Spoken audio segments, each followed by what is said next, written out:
ξέρω εγώ, υπάρχει δικαίως η κατάληψη ότι οι Γερμανοί είναι ρατσιστές. Αυτό πλέον όμως πρέπει να πω ότι δεν ισχύει και μάλλον ισχύει το αντίθετο ακριβώς. Γιατί μπορεί μέχρι το 50, ας πούμε, οι Γερμανοί να μην ήξεραν καν τι είχε συμβεί στο Δεύτερο Παγκόσμιο Πόλεμο. Αλλά από τη στιγμή που άρχισαν οι νέες γενιές να ψάχνουν, ας πούμε, τι είχε γίνει τότε,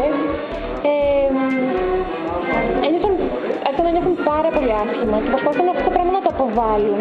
Γιατί νιώθουν ότι τους χαρακτηρίζει και αυτούς τους ίδιους.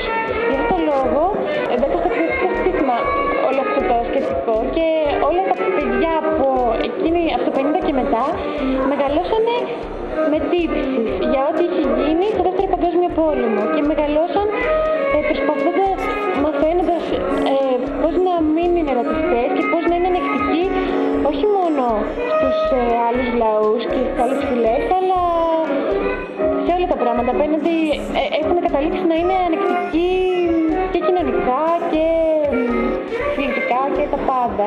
Γι' αυτό το λόγο πιστεύω ότι οι Γερμανοί ταξιδεύουν και πάρα πολύ, γυρνάνε τον κόσμο γενικά και είναι πάρα πολύ ανοιχτοί στο να γνωρίζουν καινούριους πολιτισμούς και διαφορετικούς. Ρωτήσαμε και μας είπαν ότι η Νορβηγοί είναι λίγο ξενέρωτοι και κλειστοί. Ισχύει?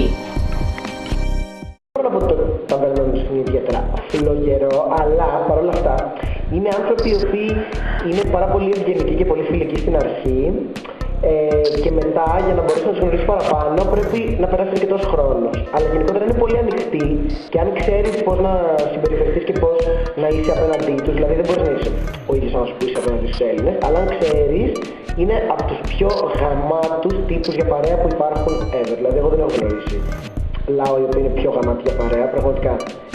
Πιστεύουν πάρα πολύ στην ειλικρίνεια, δηλαδή σαν άνθρωποι είναι πάρα πολύ ειλικρινείς, δεν είναι ποτέ ψέματα και είναι πολύ, πώς να το πω, πολύ ευθύς σε αυτά τα οποία λένε. Σταυρούλα, ποια είναι η γνώμη σου για τους Άγγλους?